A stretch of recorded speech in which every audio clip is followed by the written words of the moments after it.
One of our most famous duos get their dream jobs at Elsnor Brewery, only to find out that something is rotten with the company.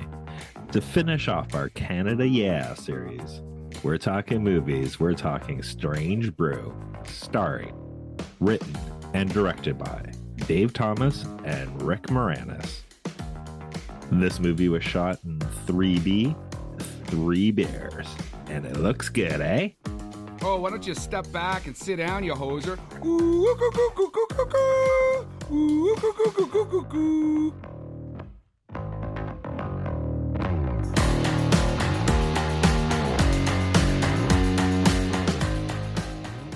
Hey, everybody, and welcome to this week's episode of The Great White North.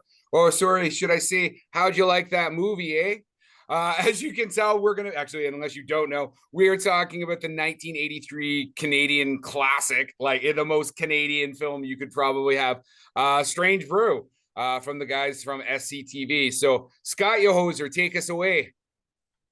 Well, tell me you're going to fucking do that accent the whole movie. Or the whole episode. I can barely do that accent for like the beginning of the show. It already started to morph into like a Wisconsin accent or something like that instead of a Southern Ontario 80s blue collar worker accent or whatever. So good day. I'm Bob McKenzie. This is my brother Doug. How's it going, eh? Welcome to our movie, eh? So to start, let's really call it a spade. Like, this is a dumb movie, but a spade or a snow shovel. Oh my! Let's call a shovel, eh? Why are you the way that you are? You thought it was a dumb movie? Oh wow, okay. Like, let's get into the critical. No, but what I mean is, like, it's similar to like Airplane or Naked Gun, right? Like, none of the plot points or the pieces should work. Everything is extremely over exaggerated, but it's funny as hell, right? So, I mean, this is what happens when you take a 2-minute sketch and you're like, hey, you want to make a feature film that's 90 minutes? And they're like, all right. And a sketch that's essentially, well, not essentially, is improv. Like, SCTV is an improv sketch show. And this specific segment, they basically would sit down and just like bang a bunch out while smoking cigarettes and drinking beer. And then they would just use those bits. So to sit down and write an entire film, again, I think I'm actually shocked that it's as good as it is. You know what I mean? So well, I do think that's in terms of the talent involved, right? Like 100%.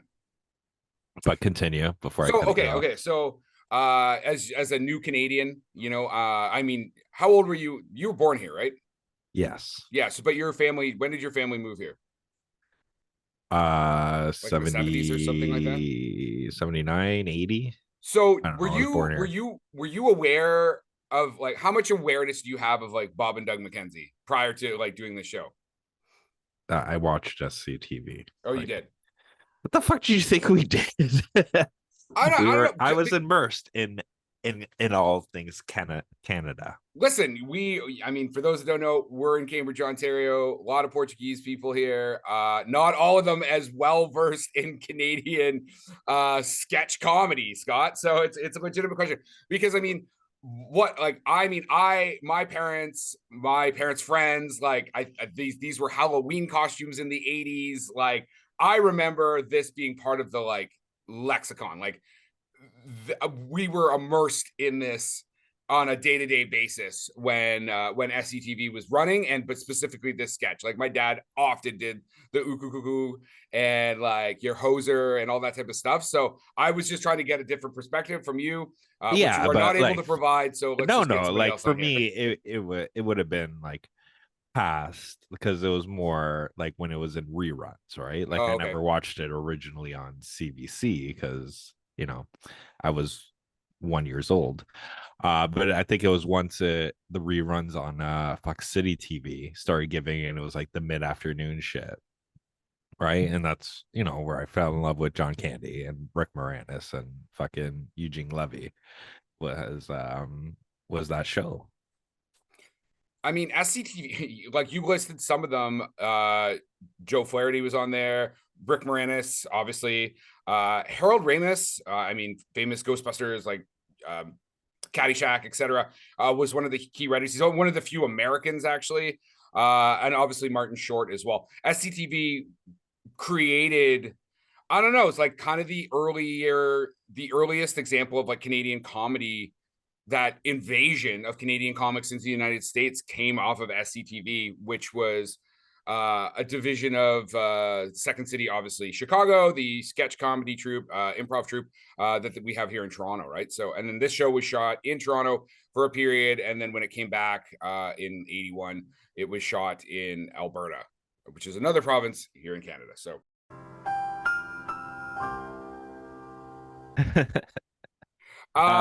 Go ahead. Like SCTV, I'm trying to remember. SCTV spawned SNL, right? Like technically, that was like. I don't want to like shoot off the cup. Maybe our producer can pull some of that while we're talking, because they're kind of at the similar. Because I think Lorne Michaels started with SCTV, right? If I'm not mistaken, because Lorne Michaels is Canadian too. Yeah, he is. I don't know if he might have been doing sketch comedy or writing for sketch comedy. I mean, these shows are kind of roughly in the same period, like 76. I don't know when Saturday Night Live actually started, but it's in that era. And they're very similar, right? Like, you know, one at least has the overarching idea that it's the smallest television station in Canada or in the world or whatever, where SCTV, or sorry, Saturday Night Live was just strictly sketch, right? So, well, it's the not ready for prime time, right? Oh, is that the idea behind it? Yeah. Yeah. But back to this film. So I cannot think of another more. And remember, when I say Canadian, I mean like a very specific, not only like time period in Canada, but a very specific group of people in Canada. Like this is like Southern Ontario, white, working class Canadians. There, you know, we are a diverse mosaic of people here. But for me, like I would say that, like, you know, a show like Letterkenny now, you could trace its roots back to this, like where Letterkenny is not specifically Canadian, it 100% is very, like, we know those people, those hockey guys, those farmers, like we live in that area where we would run into those types of people. And I think that kind of goes all the way back to the Great White North and Bob and Doug McKenzie. Yeah, like it's stereotypical, but you know, it was just getting their beers and watching hockey, right? That was pretty much all they really did. Oh, the fucking phone's ringing during hockey night in Canada. Who's calling during hockey night in Canada? Who the fuck even has a hard line anymore? Watch out, rip the fucking phone out of the hole! What's next? You're gonna have someone deliver a pizza during the fucking overtime? I had always remembered that there was an Oktoberfest scene in this. And I don't know why it was shocking, but to find out that it was our Oktoberfest in Kitchener. Well, let's get this right. Like the directions given to that dog did not lead him to Kitchener. It led him to Guelph. Because they're going down the 401 and then they take a right on, like, what is it, Highway 6. And I'm like, that's Guelph. I'm like, you have to go further down, Highway 8. Don't forget to make a right at Highway 6, eh? Yeah. Okay, so when you get there, you can have all the free beer and sausages you can eat. Highway 8 was Kitchener, man. So I don't know where that dog should have, like. The dog was smarter than Bob and Doug. I can't believe they had like Max von Sydow in this film. Like this, you know, he's an actor. He's like a famous, like serious fucking actor, and you get him in this kind of like ridiculous Canadiana film. You know what I mean? Yeah, but he is serious, but you know, he's like what, coming off Flash Gordon, right? Around this time. Yeah. So, you know, like, come on, calm it down, right? And I think just sometimes, a paycheck's a paycheck, right? Well, not only that, but I was going to say you are, you know, you're the actor in this group and stuff. But sometimes, you know, just a good script, just gets you kind of saying like, "Fuck yeah, I want to do this," right? And sometimes like fun. It's money, you know, to talk of another show that was shot up here, the hilarious House of Frankenstein. Vincent Price did all his segments for that show within like a couple days, because they basically just like were like, we're gonna give you just like a big chunk of money and we're gonna fly you in and we're just gonna go bang, bang, bang, bang, bang, fucking shoot your stuff and get out of here. I mean, and he also had a good relationship with like the producers and stuff like that. But essentially, it was just money. Money. He was doing other stuff, and they would fly him in, I think on the weekends or something like that when he wasn't filming, shoot his segments and give him his cash. And it was like cash or something like that too, like a big folder full of money. So money talks, baby. What inspired you to build a second Krusty Krab right next door to the original? Money. And I'm just looking at Max's filmography here. Yeah, during this time, I would say this is his genre piece. Like it wasn't really the serious. He came off of Flash Gordon. He did Victory, then he did Conan the Barbarian, then he did this, and then he did Never Say Never Again. Victory's a cool film too. I mean, and so is Conan. Yeah, but I'm just saying, like you're like, he's a serious actor. I'm like, fair enough. Again, actors got to get paid. Had you seen this film before? Yeah. But I'll be honest, like if you put a gun to my head before this, rewatching it for this, I probably couldn't name a scene, right? I wouldn't do that because we got tough gun laws up here in Canada, eh? So I don't know where I'd even be able to find a gun to put to your head. Not that I do it anyway, but you know what I mean? Yeah, like but once I started watching it, then they started like them fucking surviving in the bottom of Lake Ontario by like shoving the beer bottle, drinking like the air out of the beer bottles.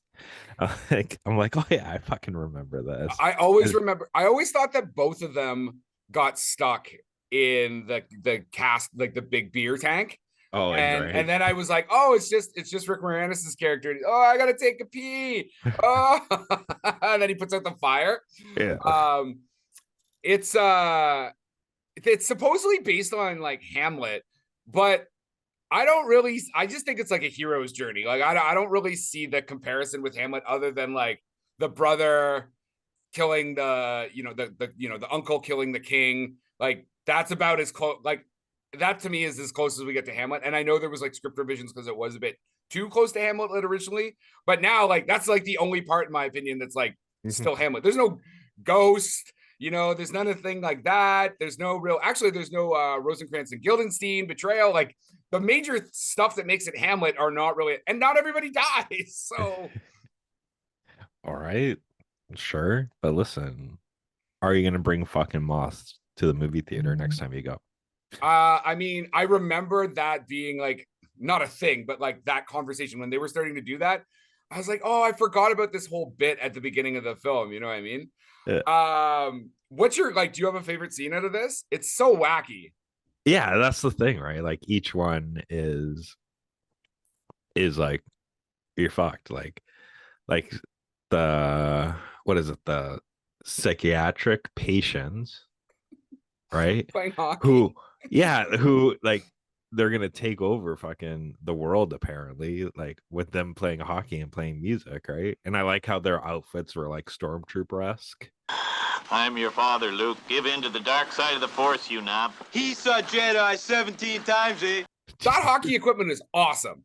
I would love, if you're going to play hockey, that's the type of hockey kit equipment you want to play in. One of the things I think is hilarious, for those of you outside of Ontario, definitely outside of Canada, we have a store called the Beer Store, but which used to be called the Brewers Retail Store, which they wanted to use, but when the Brewers retailer found out that they were basically going to be mocking them, they were like, oh no, we don't want that bad press. So they invented a store called the Beer Store. Well, the Brewers Retail now is called the Beer Store. And I'm like, they've got to have taken it from this because it looks exactly the same, like not just the structure, but even the way the beer store, the logo and everything. Yeah. You know what I mean? Yeah, I liked, how they bribed the secretary with the fucking chocolate dip donut, right? Like, what about this? And then she's like, oh, she's gonna tell more information, kind of thing. So did you make your wife or kids or anything else? No, I just watched it by myself. I just watched it by myself, but I enjoyed it. Like it's like super fun, and just silly shit that you can throw on a rainy fucking Sunday day and just fucking laugh, right?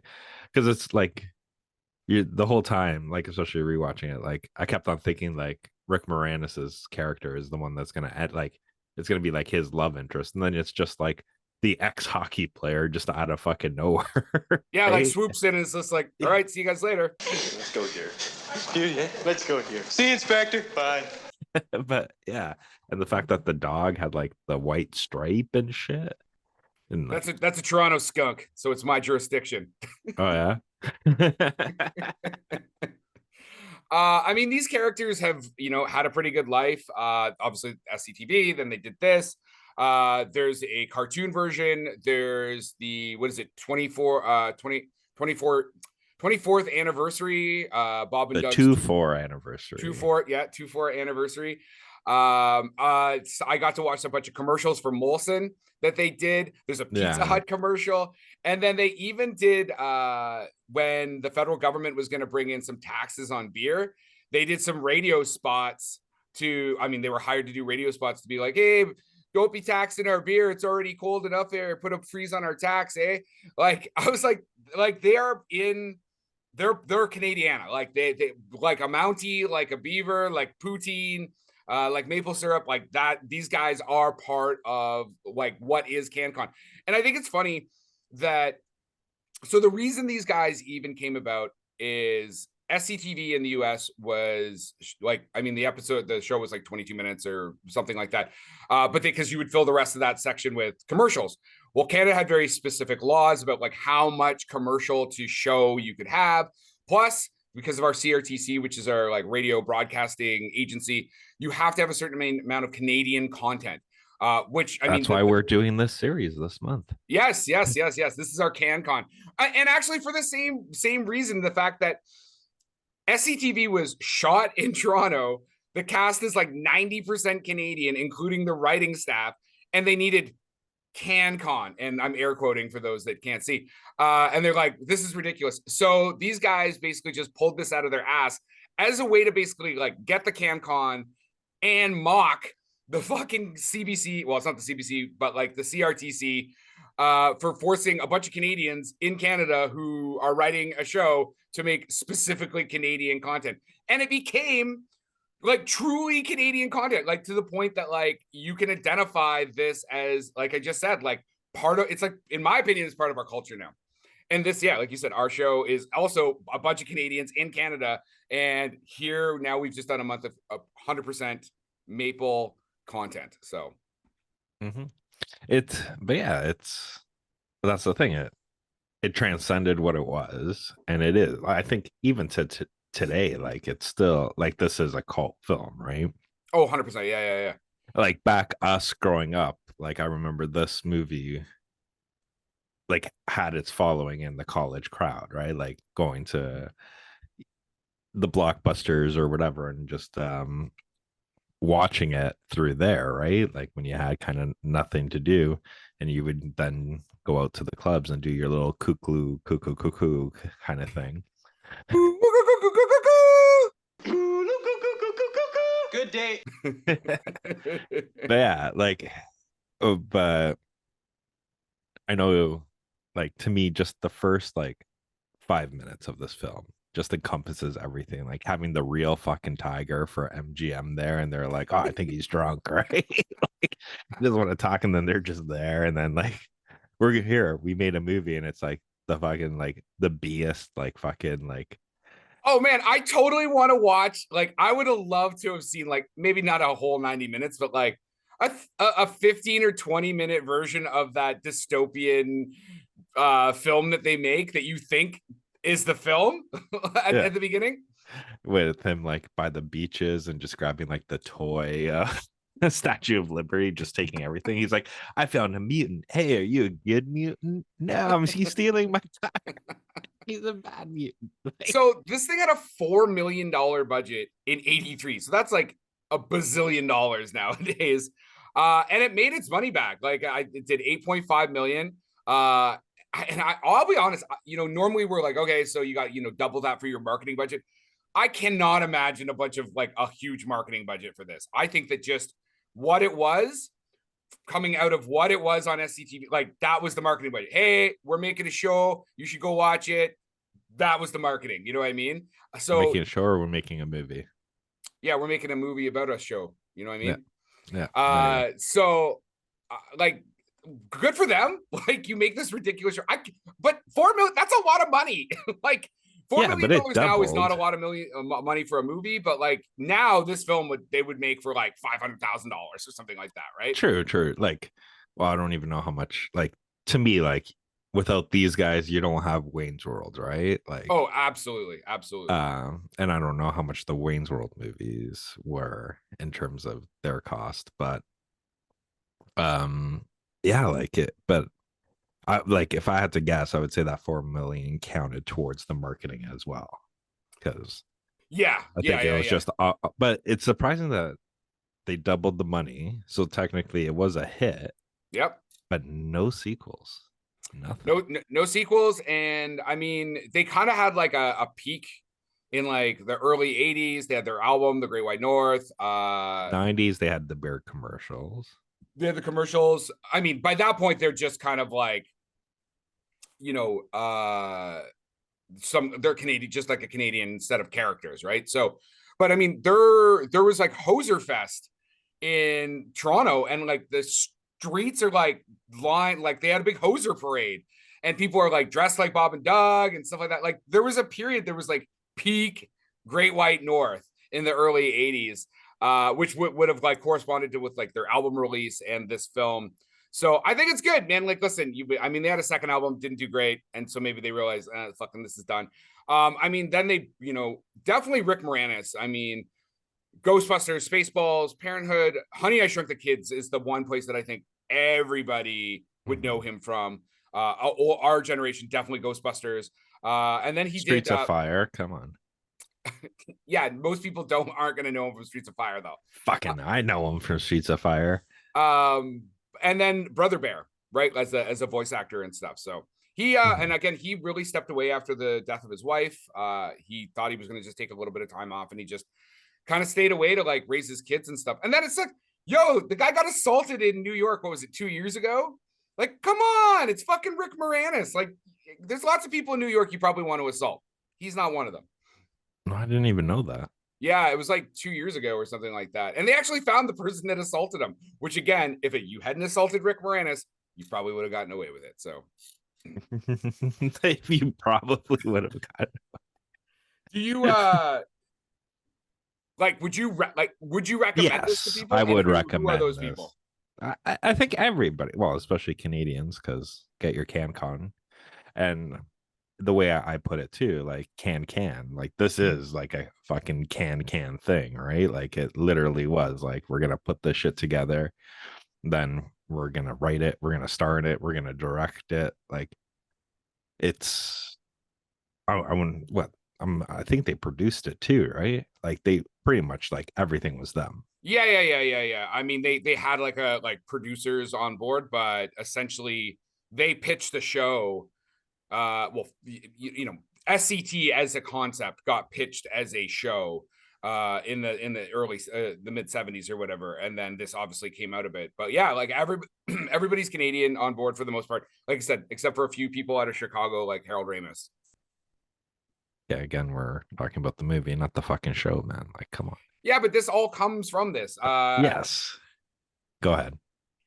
But yeah, so see how Canadian we are, where it's like, oh, you're about to talk. No, you go ahead. You go ahead.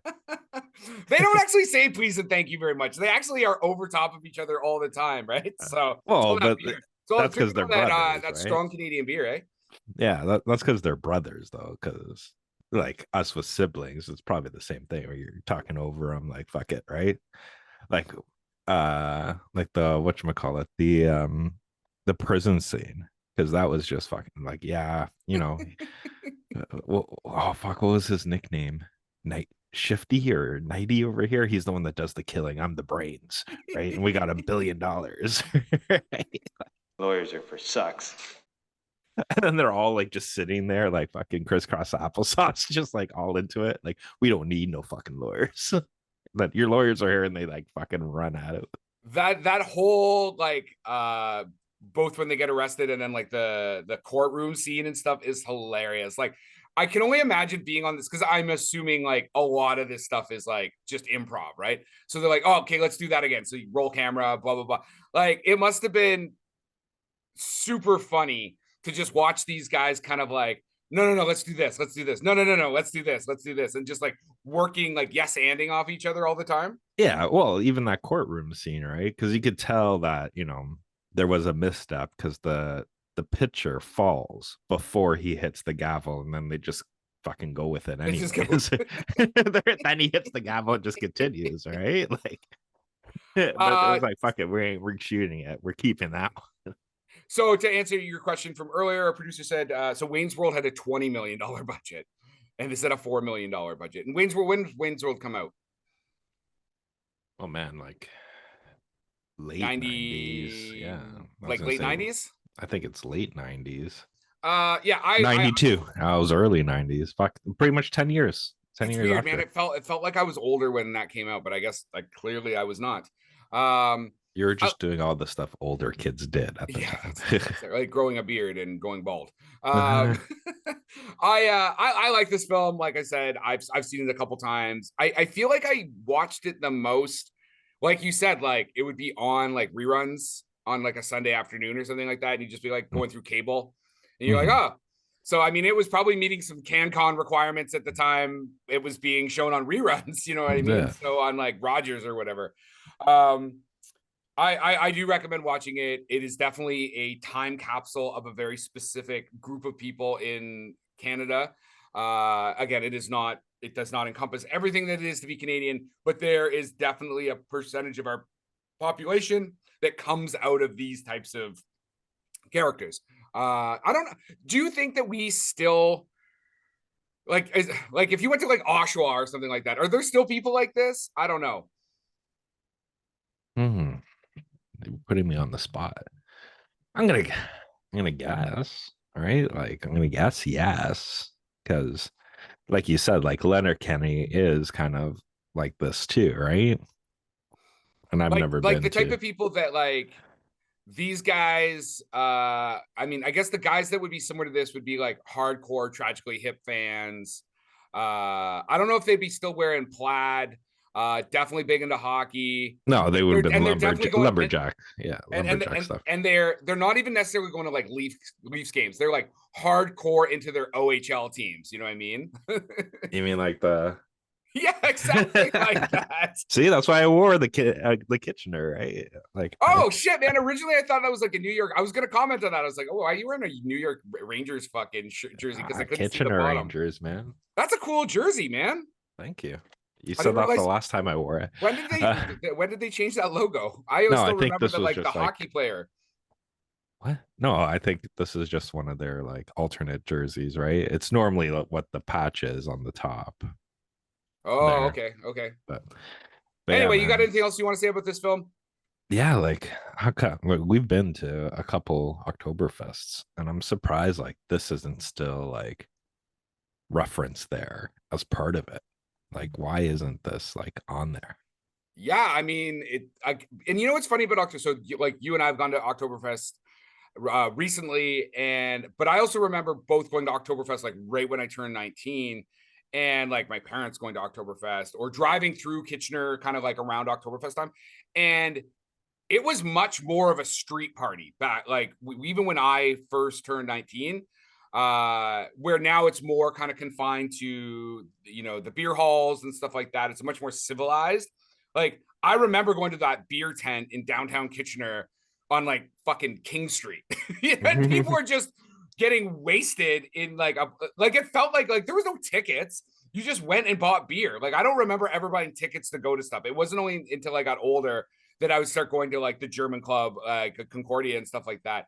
Most of the time it was just like getting like wasted at some tent and a bunch of porta potties in downtown Kitchener. So I can understand why they moved it away. But like the scene in Strange Brew with the big tents and stuff like that, there is definitely a period when that is absolutely was how Oktoberfest was. You know what I mean? Mm-hmm. And like I only went with you, so later on in life, but yeah, when we went to bougie Oktoberfest. Yeah, that's what I'm saying. Right? Wasted Oktoberfest. I should have gone when I was younger. You know, You should have. You should have, because have. now you're old and you can't, and that time is gone. Well, I can still go when I'm older, but now it's just, you know. But look, if I would have gone when I was younger, we probably never would have been friends, because he would have been like, why is this fucking immigrant trying to pretend he's German? Right? Immigrant. I've never called you an immigrant. I called you a new Canadian. I love that I keep forgetting. That's what I'm saying. Like, not only were you born here, but your like family has been here forever. Yeah, I was gonna say you call me new Canadian now, but back then you would have been like, you fucking immigrant. you actually. So this show is CanCon, and you fill our diversity quota. So boom, there we go. Wait till next week when what are we doing next week? What are we doing next week? But we're going to talk about this on the show? No, it was a joke. Fuck. You ruined it. And that is our wrap for the day. Please like and subscribe to this podcast. Tell your friends. If you want to get a hold of us, reach us at the www.howdyoulikethatmovie.com.